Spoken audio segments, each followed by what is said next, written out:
महाशिवरात्रि है। मतलब महाशिवरात्रि का संयोग बड़ी मुश्किल से मिलता है दोस्तों।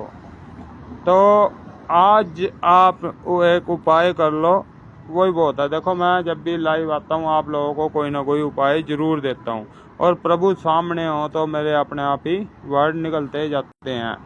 तो महाशिवरात्रि पे आपने उपाय करना है, एक सिंपल जल को देख के आपने अपनी इच्छा बोलनी है, जो भी आपको चाहिए। जैसे किसी के घर में क्लेश है, क्लेश खत्म हो जाए, किसी का बिजनेस नहीं चल रहा है, बिजनेस चल जाए, वो इच्छा उस जल को देख के बोलनी है आपने, ठीक। और उसमें फिर थोड़ा सा दूध डालना है, ठीक। दोगे दूध के बाद, दूध डल गया, फिर उसके बाद थोड़े से अक्षत होते हैं चावल, उसमें थोड़ा सा चावल डालने हैं आपने, ठीक। फिर थोड़ा सा सिंदूर डालना है, फिर उसमें वस्त्रम आप मोली ले लो, मतलब मोली आती है ना, थोड़ी सी वो रख दो उसके अंदर। 5 चीजें होंगी तो पंच स्नान हो गए हैं। मतलब आपने वस्त्र भी दे दिए प्रभु को, और आपने प्रभु को भोजन भी दे दिया, आपने प्रभु को सिंदूर जो तिलक लगाते हैं हम जिससे, वो वाला भी दे दिया, आपने प्रभु को चावल भी दे दिए, आपने दूध भी दे दिया, और आपने पानी भी दे दिया। वो आपने सही मुहूर्त पे चढ़ाना है प्रभु पे। अब सही मुहूर्त कब का है? 12:30 से लेके 1:15 तक, पौना घंटा यू सही मुहूर्त है। इसके अंदर मांगी हुई जो भी मनोकामना है वो पूरी होगी। क्योंकि हमारे यहाँ भी देखो छोटे से भोले हमने स्थापित किए हैं, छोटे से हैं पर तो महाशिवरात्रि है, इसलिए मैंने सोचा आज मंदिर आके आप लोगों को भी दर्शन करवा दूं कि प्रभु के जो उपाय हैं वो प्रभु के आगे बैठ के याद आते हैं। अभी मैंने दुकान से लाइव किया था, दुकान से आप लोगों के लिए वीडियो बनाई थी, वहाँ मेरे को दिमाग में आ ही नहीं रहा था। यहाँ देखो कितने ही बुलवा लो अब, क्योंकि प्रभु की यहाँ असीम कृपा है। प्रभु की कृपा मुझे यहाँ मिलती है, शक्ति मिलती है, कनेक्शन जुड़ जाता है। जैसे आप ना खंबे के ऊपर तार लगाते हो और तार लगा के बल्ब लगा के जलाते हो ना, तो खंबे से बिजली जैसे तार में आ जाती है, वैसे ही मेरे में भी बिजली आ जाती है, प्रभु की शक्ति आ जाती है, प्रभु से एक रिश्ता सा जुड़ जाता है। तो प्रभु तो शक्ति के भंडार हैं। तो दोस्तों ये मंगलवार जो है, मान लो परसों को, आपने यहाँ पे आना है, आके पूजा पाठ करनी है। कि अमीर हैं या गरीब हैं, आप ये सोचो आप अमीर हो, फुल अमीर हो, दुख आपके यहाँ भी है, ठीक। आप गरीब हो, बहुत ज़्यादा गरीब हो, दुख आपके यहाँ भी है। दुख तो हर एक को है भाई, कोई तन से दुखी, कोई मन से दुखी, कोई शरीर से दुखी, कोई धन से दुखी, पर है दुखी। तो गरीब यहाँ आएगा वो भी वैसे ही है, एक अमीर आएगा वो भी वैसे ही है।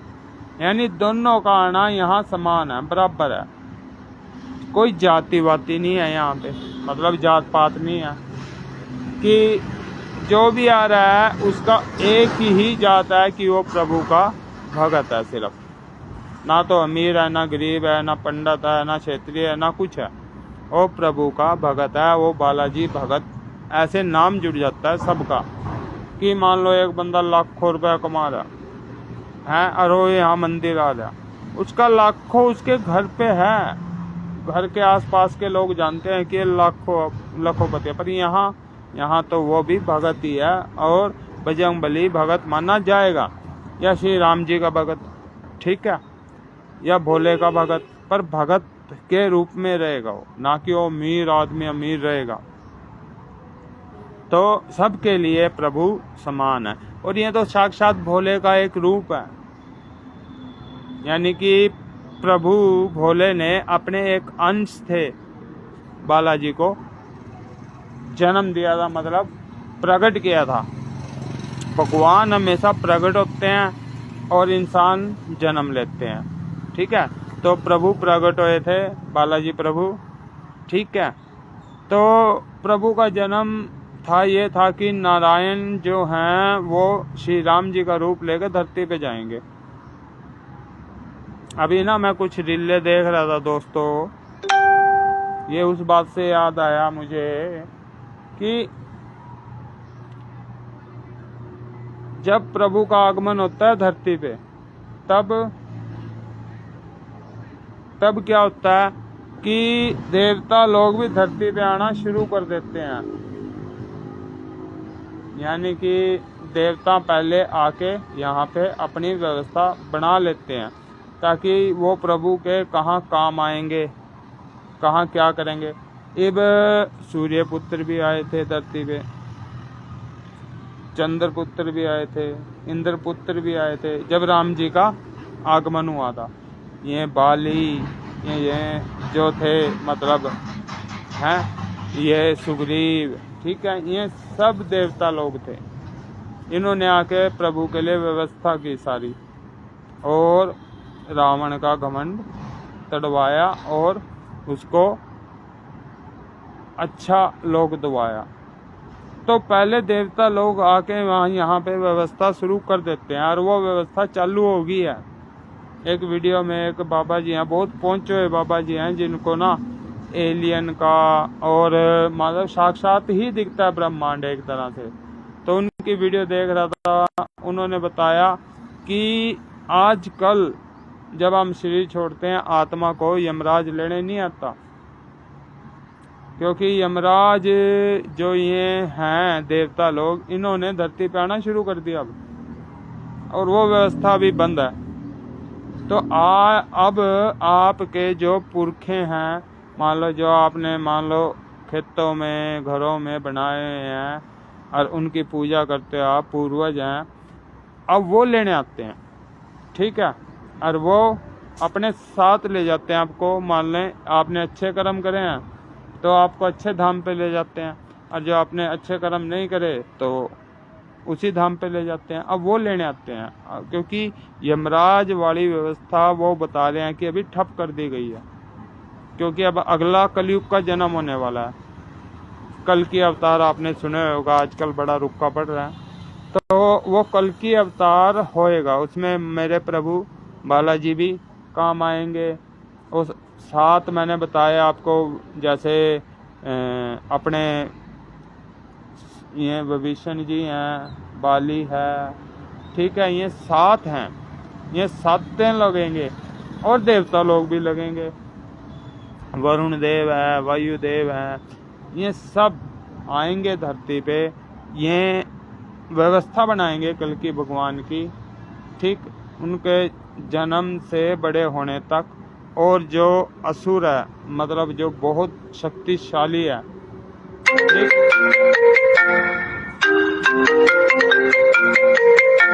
तो दोस्तों यहाँ कंपनी वाले भी तंग करते रहते हैं। तो देवता लोगों का धरती पे आगमन शुरू हो गया, पर आपको ये सब कुछ नजर नहीं आएगा कि इंद्रदेव ने कहाँ जन्म लिया, इंद्र के लड़के ने कहाँ जन्म लिया, ठीक है, सूर्य पुत्र शनि देव कहाँ है, कौन कहाँ है, ये सब लगेंगे। क्योंकि अब जो टेक्नोलॉजी की शक्ति आ गई ना, बड़ी खतरनाक शक्ति है ये। रावण रोवन और के टाइम में नहीं थी, पर विमान थे उस समय। ये देखो कि रावण पे विमान था, पुष्पक विमान, ठीक है। तो ये विमान पहले देवता लोगों पे होते थे। ये कुबेर जी का था विमान, पुष्पक विमान, जो रावण जी ने उनसे हथियार लिया। कुबेर उनके भाई थे, लंका सोने की बनाई थी कुबेर जी ने, वो भी हथियार ली थी रावण जी ने। तो पर इतनी टेक्नोलॉजी नहीं थी उस समय। उस समय यही थे तलवार भाले, इन्हीं से काम हुआ करते। पर आज के टाइम में तो ना एक परमाणु यहाँ गिरो और मतलब यहाँ से बहुत बड़े इलाके में तबाहियाँ मच जाएंगी। मिनट में, सेकंडों में आदमी खत्म। तो ऐसे ही अब स्टार्ट हो गया व्यवस्था ऊपर जो है देवता लोगों की, वो व्यवस्था कम होनी शुरू होगी, क्योंकि उन्होंने अब धरती पे जन्म लेना शुरू कर दिया। प्रभु की हेल्प करनी जरूरी है, उनके लिए व्यवस्था बनानी जरूरी है। तो ये बातें बतानी थी मैंने आप लोगों को कि अभी ना एक और आकाशवाणी सुनी थी मैंने किसी की कि 12 अगस्त को रात को 8 बजे के करीब 7 सेकंड के लिए पृथ्वी अपनी ग्रेविटी ख़त्म कर देगी। आपको लगता तो है नहीं है कि पृथ्वी घूम रही है, क्योंकि आपको अपने घर बार सब कुछ वहीं पे दिख रहा है, सब कुछ वहीं पे है, कुछ चेंज नहीं हो रहा है ना, लग नहीं रहा है। पर ग्रेविटी ने सब की चीज़ें पृथ्वी के साथ बंध हुई हैं, पृथ्वी के साथ ही घूम रही हैं। इसलिए नहीं लगता आपको, क्योंकि हम भी घूम ही रहे हैं एक तरह से। तो अगर ये 7 सेकंड के लिए रुक गई ना, मतलब तबाहियां मचेंगी। तबाहियां मतलब एक घर दूसरे घर में टकराएगा, दूसरा पहले में, तीसरा चौथा नू, तबाहियां मचने के पूरे चांस होगा उस 7 सेकंड में। और कुछ ही लोग बचेंगे, आधा तो वहीं सिस्टम खत्म हो जाएगा। पर वो जो मान लो कलयुग के शक्तिशाली राक्षस है ना, जो कलयुग में कल्कि भगवान मारेंगे, उनका कोई दिक्कत नहीं है, उनका कोई भी प्रॉब्लम नहीं है, उनका कुछ नहीं होगा। उन्होंने अपनी जगह सुरक्षित बनाई हुई है, ऐसा सुना है। चलो देखते हैं। अनु तो क्या था 2012 में पृथ्वी खत्म हो जाएगी, पर 2012 में हो ही कड़ा, ये पृथ्वी में पूरा तहस नहस हो जाएगा, बुरा हाल हो जाएगा, कोई नहीं बचने का। पर 2012 के बाद 26 आ लिया, डबल ते भी 2 साल ऊपर हो गए, कुछ भी नहीं आया। तो शायद 12 अगस्त को भी मतलब कुछ ना हो, ऐसा भी हो सकता है। पर ये भविष्यवाणियाँ करते हैं, कई बार सच हो जाए तो डर लगता है हमें कि अगर मान लो ये सच होगी तो हमारा क्या होगा। इस चीज़ से डरते हैं। डरते क्यों हो? डरना नहीं है बिल्कुल भी। प्रभु ने जो लिखा है ना वो तो ओके रहेगा। शरीर है हमारा हमारे साथ अभी, अगर फिर ना रहा तो आत्मा तो रहेगी ना। आत्मा को अच्छे आचरण में डालो ना, ताकि आप प्रभु का जो जाप है वो नियंत्रण करते रहो। अगर आप प्रभु का जाप करते रहो ना, तो पृथ्वी पर कितनी आपदा आ जा, कितने पंगे हो जा, जब पहाड़ उखड़ उखड़ का आगा बजे, आपका बाल बाका नहीं होगा। यह गारंटी है कि आपका एक बाल तक नहीं पटेगा, क्योंकि आपकी रक्षा स्वयं प्रभु करेंगे। और बचेगा लास्ट में इस कलयुग में नाम का जो जाप करता है, वही जो नाम का जाप करते हैं वही जाके सतयुग का निर्माण करेंगे, ऐसा सुना है। क्या पता वो हम भी हो सकते हैं, क्या पता हमारी कहीं पुस्तों के बाद हो काम हो। समझे आप बात? मतलब मैं, मेरे आगा बच्चे, उनके बच्चे, उनके बच्चे, उनके बच्चे, मान लो कई पीढ़ियां, तब हो ये काम। क्या पता अभी हो जाए, पता कोई है वक्त का, क्योंकि भविष्य वक्ता से भविष्यवाणी करता है, ये नहीं बताता वो कब होएगी। अब भविष्य मालिका है, उसमें साफ लिखा है सारा कुछ, वो हो रहा है। वो 600 साल पहले ही उन्होंने लिख दिया था, नुन्नू कर का अंग्रेज आएंगे, नुन्नू कर का होएगा, सारा कुछ लिख दिया भविष्य मालिका में। ठीक है, तो वो सब कुछ हो रहा है। उन्होंने बताया था कि ऐसे होएगा कि ध्वज टूट के गिर जाएगा। विश्वनाथ जी का मान लो जो वो है मंदिर, और उसमें राम जी का एक रूप है वो, तो उस मंदिर में ध्वज अगर हवा सीधी चली ना, ध्वज हमेशा उल्टा लहराएगा, ये सिस्टम था। फिर उन्होंने कहा था भविष्य मालिका में उसमें आग लग जाएगी, लगी। उन्होंने बताया था कि वहाँ एक बाज बैठेगा और वो अपनी लैट्रिन करेगा। तो इतना बताया था, वो सारा कुछ सच हो रहा है, झूठ कुछ नहीं है दोस्तों। तो जो भविष्य मालिका में लिखा है तो सच हो रहा है।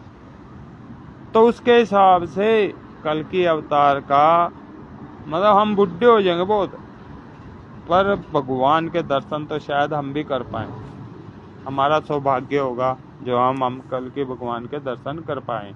और अवतार का काम सिर्फ इस पृथ्वी पे लेना नारायण जी के ही है। राम जी के अवतार में आए, कृष्ण जी के अवतार में आए, वो नारायण जी हैं। ठीक, तो अब कल की भगवान के रूप में भी नारायण जी आएंगे। शिव शंकर जो शिवरात्रि आज मैं बता रहा हूँ, उन्होंने अपने 2 रूप बनाए बस। एक जो ब्रह्मचारी शिव हैं भोले, और एक जो आगे शंकर बन गए, शादी कर ली। वो शादी का आज वो वाली महाशिवरात्रि है, शादी वाली। अब लोग गाते फिर रहे हैं भाई भोलेनाथ की शादी है, हम तो नाचेंगे। तो भाइयों मंदिर आओ, यहाँ पे ये सोना मंदिर है, बढ़िया मंदिर है। यहाँ पंडित जी रहते हैं, वो बड़ी उम्र के हैं, उनका आशीर्वाद लिया करो। ठीक है, तो 2 अप्रैल को मैं यहाँ जन्मोत्सव ना मना के मैं 19 पर गाँव में जन्मोत्सव मनाऊंगा प्रभु का, क्योंकि वहाँ पे बहुत अच्छा है, बहुत बढ़िया है, इज्जत है। देखो इज्जत चाहिए दोस्तों, मैं सिर्फ काम इज्जत के लिए करता हूँ। ये सामने मेरे प्रभु बैठे, कसम खा के कहता हूँ यहाँ से 1 रुपया अपने घर नहीं ले जाऊँगा कभी भी, चाहे कोई कितने पैसे देते मेरे को, यहीं लगा दूंगा। ये कसम से कह रहा हूँ, 1 रुपया मेरे घर नहीं जाएगा, कि मेरे पहली कमी नहीं है। भाई से मांगता हूँ मिल जाते हैं, मम्मी से मांगता हूँ मिल जाते हैं। क्या गिफ्ट है ये?